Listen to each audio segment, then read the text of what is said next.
بسم اللہ الرحمن الرحیم۔ اگر رشتے دار خود کو وزیر اعظم سمجھیں تو انہیں ان کی جگہ بتانے کے لیے 6 عملی فیصلے لازمی کریں۔ اس دنیا میں 2 طرح کے وزیر اعظم ہوتے ہیں، ایک وہ جنہیں عوام ووٹ دے کر منتخب کرتی ہے، اور دوسرے وہ جو ہمارے خاندان میں خواہ مخواہ ہی پائے جاتے ہیں، جن کے پاس نہ کوئی سرکاری عہدہ ہوتا ہے اور نہ کوئی اختیار، لیکن وہ ہر معاملے میں خود کو آخری فیصلہ کرنے والا سمجھتے ہیں۔ آپ نے کون سا کپڑا پہنا ہے اور آپ کے بچے کس اسکول میں پڑھیں گے؟ آپ کو نوکری کرنی چاہیے، کاروبار اور گھر کب لینا ہے اور گاڑی کب خریدنی ہے؟ اور کبھی کبھی تو وہ یہ بھی طے کرنے لگتے ہیں کہ آپ کو کس سے ملنا چاہیے اور کس سے نہیں۔ ایسے لوگ سمجھتے ہیں کہ اگر ان کی مرضی کے مطابق فیصلے نہ ہوں گے تو گویا دنیا کا نظام ہی رک جائے گا۔ ایسے لوگوں کا کام صرف مشورے دینا اور ہر چیز پر حکم چلانا اور یہ سمجھنا ہے کہ ان کی مرضی کے بغیر گھر کا چولہا بھی نہیں جلنا چاہیے۔ یاد رکھیں، رشتوں کا احترام اپنی جگہ ضروری ہے، لیکن احترام کا مطلب یہ ہرگز نہیں ہے کہ آپ اپنی زندگی کی باغ ڈور دوسروں کے ہاتھ میں دے دیں۔ اگر آپ کے خاندان میں بھی کچھ ایسے وزیر اعظم موجود ہیں جو آپ کی زندگی کے فیصلے خود کرنا چاہتے ہیں، تو اب وقت آ گیا ہے کہ انہیں پیار سے ان کی اصل جگہ دکھائی جائے۔ آج کی ویڈیو میں ہم بات کریں گے ان 6 عملی فیصلوں کی جو آپ کو ایسے حاکمانہ مزاج رکھنے والے رشتے داروں کو سنبھالنے اور ان کی زبان بندی کے لیے لازمی کرنے ہوں گے، جن پر عمل کر کے اپنا صرف اپنا ذہنی سکون بچا سکتے ہیں بلکہ رشتوں میں ادب بھی برقرار رکھ سکتے ہیں۔ نمبر 1، اپنے گھریلو بجٹ اور مالی منصوبے خفیہ رکھیں۔ ملکی وزیر اعظم کو تو اپنا بجٹ پارلیمنٹ میں پیش کرنا پڑتا ہے، لیکن آپ کو اپنے خاندان کے سامنے ایسا کرنے کی کوئی ضرورت نہیں۔ آپ کتنا کما رہے ہیں اور کہاں خرچ کر رہے ہیں؟ اگلا کون سا پلاٹ خریدنے والے ہیں اور کون سے کاروبار میں کتنا سرمایہ لگانے کا ارادہ رکھتے ہیں؟ یہ باتیں ان کے سامنے کبھی نہ اچھالیں۔ یہ تمام باتیں صرف انہی لوگوں تک محدود رہنی چاہیے جن کا ان سے براہ راست تعلق ہو۔ جیسے ہی لوگ اب کی مالی حالت جان لیتے ہیں، کچھ لوگ مشورے دینا شروع کر دیتے ہیں اور کچھ توقعات باندھ لیتے ہیں، اور کچھ اب کے فیصلوں میں مداخلت کو اپنا حق سمجھنے لگتے ہیں۔ خاموشی اکثر بہت سی غیر ضروری بحثوں کو جنم لینے سے پہلے ہی ختم کر دیتی ہے۔ جب انہیں آپ کی مالی حیثیت کا پتہ ہی نہیں ہوگا تو وہ آپ پر اپنی سوچ مسلط نہیں کر سکتے اور کسی طرح کی کوئی تبدیلی بھی نافذ نہیں کر سکیں گے۔ نمبر 2، بلا وجہ جواب دینے سے گریز کریں اور خاموشی کی پالیسی اپنائیں۔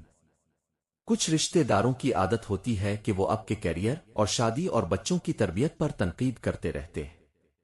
ایسے میں بحث کرنے کے بجائے صرف مسکرائیں اور کہیں، جی بالکل اب ٹھیک کہہ رہے ہیں، میں دیکھوں گا۔ یہ ایک ایسا جواب ہے جو نہ بے ادبی ہے نہ بحث۔ یاد رکھیں، بحث اکثر مسئلہ حل نہیں کرتی بلکہ سامنے والے کو مزید بولنے کا موقع دے دیتی ہے۔ ہر بات کا دفاع کرنا ضروری نہیں ہوتا۔ اگر آپ ہر سوال کا تفصیلی جواب دیتے رہیں گے تو سوال کبھی ختم نہیں ہوں گے۔ بحث کرنے سے آپ انہیں یہ باور کرواتے ہیں کہ ان کی رائے اہم ہے۔ جب آپ بحث ہی نہیں کریں گے تو ان کی صدارتی تقریر خود ہی فلاپ ہو جائے گی۔ رشتے داروں کے ہر تانے، اعتراض اور مشورے کا جواب زبان سے دینا نادانی ہے۔ سب سے بڑا اور بہترین جواب تمہاری خاموشی اور کامیابی ہے۔ جب رشتے دار اپنوں پر تنقید کرتے ہیں تو ان کا مقصد اکثر رد عمل دیکھنا ہوتا ہے۔ اگر آپ ہر بات پر بحث کریں گے تو ان کا اثر بڑھے گا۔ لہذا خاموشی ایک ایسا ہتھیار ہے جو گفتگو کو بے اثر کر دیتا ہے اور انسان کا وقار برقرار رکھتا ہے۔ نمبر 3، ہر تقریب کا چیف گیسٹ بننا بند کریں۔ ہر تقریب میں سب سے پہلے پہنچنا اور ہر دعوت قبول کرنا بند کریں۔ کچھ لوگ سمجھتے ہیں کہ اگر آپ ہر وقت ہر تقریب میں موجود رہیں گے تو یہی محبت کی نشانی ہے، لیکن حقیقت یہ ہے کہ جو شخص ہر وقت اور ہر جگہ دستیاب ہو، اس کی قدر آہستہ آہستہ کم ہونے لگتی ہے۔ مصروف رہنا سیکھیں۔ اپنے گھر اور اپنے بچوں اور اپنی صحت اور اپنے کام کو بھی وقت دیں۔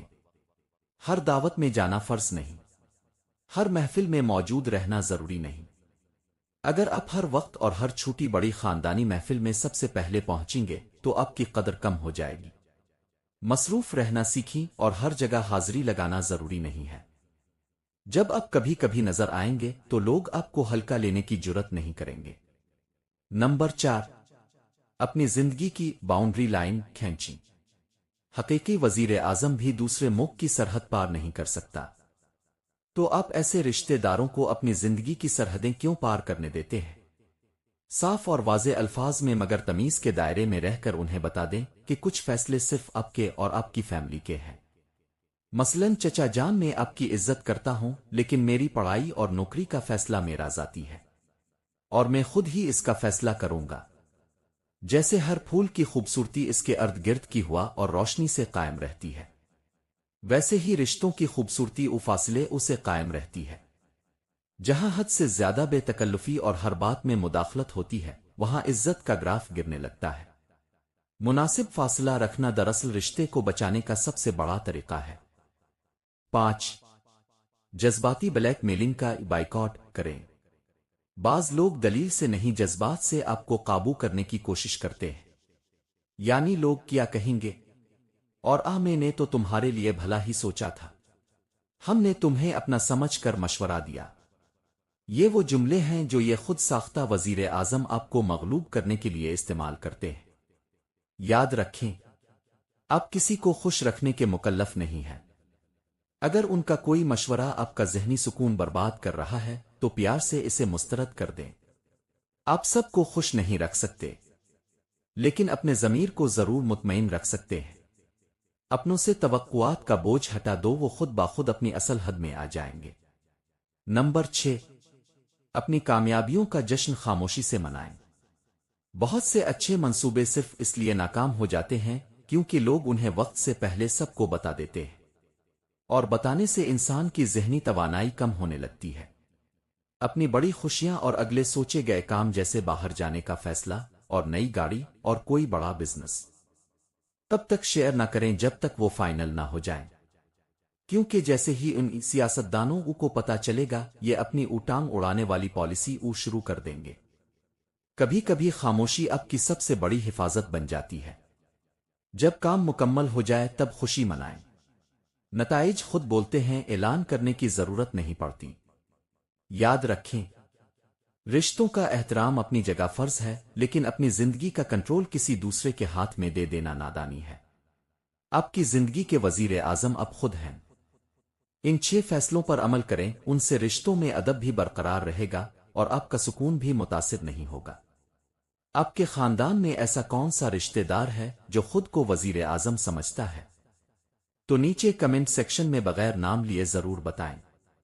ہم اکثر بہت سے رشتے بناتے ہیں اور نبھاتے ہیں، لیکن ان میں سے بعض لوگ ہمیں نظر انداز کرتے ہیں جو ہمیں کسی طور بھی گوارا نہیں۔ یہ 8 اصول اپنانے سے نظر انداز کرنے والے لوگ آپ کو عزت دینے پر مجبور ہو جائیں گے۔ نمبر 1 اپنی قدر دوسروں پر واضح کریں۔ سب سے پہلے اپنی قیمت اور اہمیت دوسروں کو محسوس کرائیں۔ ایسا طرز عمل اپنائیں کہ لوگ آپ کے بغیر اپنے دائرے کو ادھورا سمجھیں۔ اپنی بات، اپنی موجودگی اور اپنے فیصلوں میں ایسا اعتماد دکھائیں کہ لوگ آپ کو نظر انداز کرنے کے بجائے آپ کے قریب رہنے پر مجبور ہو جائیں۔ یاد رکھیں، دنیا انہی کی عزت کرتی ہے جو اپنی قدر خود پہچانتے ہیں اور دوسروں سے کرواتے ہیں۔ نمبر 2 اچھائی کا جواب کبھی اچھائی سے نہ دیں۔ جو لوگ آپ کو بار بار نظر انداز کرتے ہیں، ان کے ساتھ حد سے زیادہ اچھا رویہ نہ رکھیں۔ اپنی محبت اور عزت ان پر ضائع نہ کریں جو اس کے لائق نہیں۔ انہیں وہی رویہ واپس دکھائیں جو وہ آپ کے ساتھ کرتے ہیں، تاکہ ان کو اپنی غلطی کا احساس ہو۔ یہ رویہ انہیں سوچنے پر مجبور کرے گا کہ آپ وہ شخص نہیں جسے نظر انداز کیا جا سکے۔ نمبر 3 اپنی خاموشی کو ہتھیار بنا کر وار کریں۔ جو لوگ آپ کو اہمیت نہیں دیتے، ان سے بحث اور وضاحت کرنے کی بجائے خاموشی اختیار کریں۔